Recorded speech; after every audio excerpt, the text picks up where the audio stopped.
الحمدللہ رب العالمین الصلاۃ والسلام علی اشرف الانبیاء والمرسلین وعلی آلہ واصحابہ وازواجہ وذریاتہ واہل بیتہ ومن استنى بسنتہ الی یوم الدین اما بعد فاعوذ باللہ من الشیطان الرجیم بسم اللہ الرحمن الرحیم رب اشرح لی صدری ویسر لی امری واحلل عقدۃ من لسانی یفقہوا قولی رب یسر ولا تعسر وتمم بالخیر۔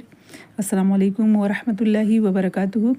الحمدللہ آج ہم سورہ حجرات کے سیشن نمبر 2 میں آیات لیں گے، 2 آیات جیسے ہم نے ڈیسائیڈ کیا تھا کہ ایک سیشن میں کریں گے کور۔ تو پہلی آیت بسم اللہ الرحمن الرحیم ان الذین یغضون اصواتهم عند رسول اللہ اولئک الذین امتحن اللہ قلوبهم للتقوی لهم مغفرۃ واجر عظیم۔ ترجمہ ہے، بے شک جو لوگ رسول اللہ صلی اللہ علیہ وسلم کے سامنے اپنی آوازیں پست رکھتے ہیں، یعنی دھیمی رکھتے ہیں، لو رکھتے ہیں، یہی وہ لوگ ہیں جن کے دلوں کو اللہ نے پرہیزگاری کے لیے جانچ لیا ہے۔ امتحن اللہ، جیسے امتحان لیا یا جانچ لیا، آزمائش کیا، ٹیسٹ لیا، یہ میننگ آ جائے گا۔ ان کے لیے مغفرت ہے اور بڑا ثواب ہے۔ اس میں ان لوگوں کی تعریف ہے جو رسول اللہ صلی اللہ علیہ وسلم کی عظمت اور جلالت کا خیال رکھتے ہوئے اپنی آوازیں پست رکھتے تھے۔ یعنی کہنے کا مراد یہ ہے کہ یہاں پہ کہ ان کے دلوں کو اللہ نے تقوی کے لیے خالص کر لیا ہے اور تقوی کا اہل و محل قرار دے دیا ہے ان کے دل کو، تو ان کے لیے بخشش اور اجر ہے عظیم، بہت بڑا۔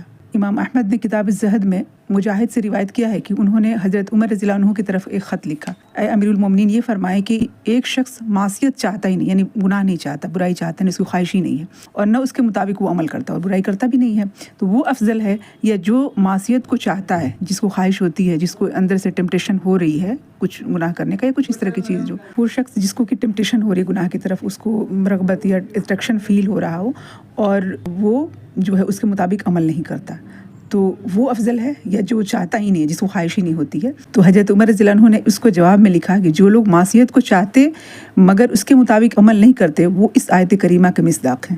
یعنی کہ یہی لوگ ہیں جن کے دلوں کو اللہ نے تقوی کے لیے آزمایا ہے اور ان کے لیے بخشش ہے اور اجر عظیم ہے۔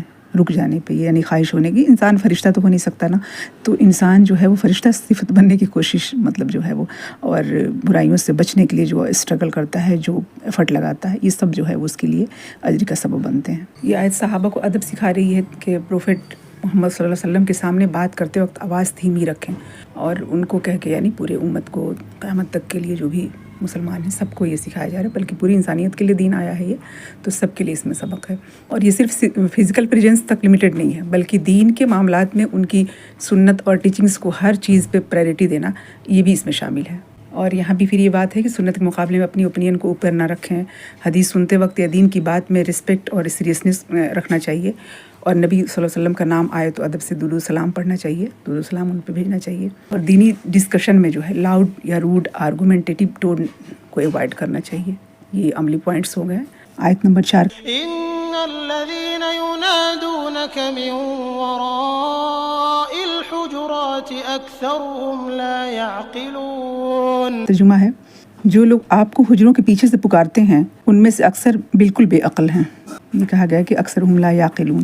اس آیت میں نبی کریم صلی اللہ علیہ وسلم کو حجروں کے باہر سے آواز دینے والوں کی مذمت کی گئی ہے۔ اللہ تبارک و تعالیٰ نے ان لوگوں کی مذمت فرمائی ہے جو نبی صلی اللہ علیہ وسلم کو باہر سے، حجروں کے باہر سے، اور حجرات سے مراد یہاں پہ ازواج مطہرات کے گھر ہیں، اور باہر سے آواز دینے والے یہ غیر مہذب بددود ہے، یعنی ایک کلچرڈ ہوتا ہے، مہذب انسان ہوتا ہے، اور ایک ال کلچرڈ، یعنی اس کے پاس جو ادب سلیقہ طریقہ نہ ہو، تو ان کے بارے میں آیا ہے کہ یہ اکثریت ان کی جو ہے بے عقل ہے۔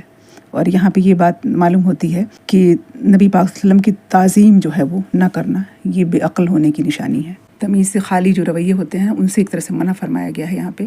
آیت نمبر 4 جو ہے، یہ آیت قبیلہ بنو تمیم کے بعد عرابیوں کے بارے میں نازل ہوئی، جنہوں نے ایک روز دوپہر کے وقت نبی کریم صلی اللہ علیہ وسلم کے قیلولہ کے وقت تھا، جب حجرے سے باہر کھڑے ہو کر اور بہت، یعنی کہ ایک غیر مہذب انداز میں جو ہے یا محمد کی آواز لگانا شروع کر دیا کہ تاکہ آپ باہر تشریف لائیں، اور یہ روایت جو ہے مسند احمد میں بیان ہوئی ہے۔ تو اللہ تعالیٰ نے ان کے بارے میں قرآن میں نازل فرمایا کہ یہ بے عقل ہیں، اکثریت ان کی جو ہے، یعنی انہیں اللہ کے نبی صلی اللہ علیہ وسلم کے شان اور آپ کے ادب و احترام کے تقاضوں کا خیال ہی نہیں ہے۔ اسلام ہمیں سکھاتا ہے کہ کسی کو بھی ڈسٹرب کرنا، اسپیشلی ایلڈرز کو، ٹیچرز کو، یہ غلط ہے۔ اس میں جو عملی پریکٹیکل جو پوائنٹس ہے وہ کیا ہے کہ کسی کو کال یا میسج کرتے وقت ٹائمنگ کا خیال رکھیں، ٹیچرز، پیرنٹس اور ایلڈرز کے ساتھ ریسپیکٹفل ٹون یوز کریں، اور کسی کے پرائیویٹ اسپیس کا احترام کریں. روم، فون، پرسنل ٹائم جو یہ وقت ہوتا ہے نا، اس کا خیال رکھا جائے. چلانا یا اننیسیسریلی لاؤڈ ہونا یہ ایوائڈ کرنا چاہیے ہر حال میں. تو پھر اس میں اوور آل جو ایک طرح سے ٹیچنگ ہم لیں، اسباق لیں، تو اسلام صرف عبادت نہیں، اخلاق، مینرس بھی سکھاتا ہے. رسپیکٹفل کمیونیکیشن جو ہے وہ ایمان کا حصہ ہے. ادب چھوٹی چیز نہیں ہے، یہ اعمال کی قبولیت تک کو افیکٹ کرتا ہے. اللہ تعالیٰ ہمیں ان سے تمام عملی پوائنٹس جو ہیں اس کو اپنی عملی زندگی میں لانے کی، اس کو امپلیمنٹ کرنے کی، اس پہ عمل کرنے کی توفیق عطا فرمائے. یہاں پہ ایک بات جو ہے وہ ریلیونٹ ہے کہ جیسے قرآن کا علم نہیں رکھنے والوں کو اللہ تعالیٰ نے امی کہا ہے کہ منہم امیون لا یعلمون الکتاب، جو کتاب کا علم نہیں رکھتے وہ امی، ان پڑھ ہیں، جاہل ہیں یعنی. اور جب نبی پاک صلی اللہ علیہ وسلم کے لیے امی لفظ آیا ہے تو وہاں پہ اس کا مفہوم یہ ہوتا ہے وہ جس کو کہ اللہ نے مطلب کسی انسان نے نہیں پڑھایا، کسی اسکول کالج میں، کسی مدرسے میں، کسی مطلب دنیاوی کسی درسگاہ میں جنہوں نے تعلیم حاصل نہیں کی، بلکہ فرشتے کے ذریعے سے اللہ نے خود انہیں پڑھایا، اقرا. یہ ہم جانتے ہیں.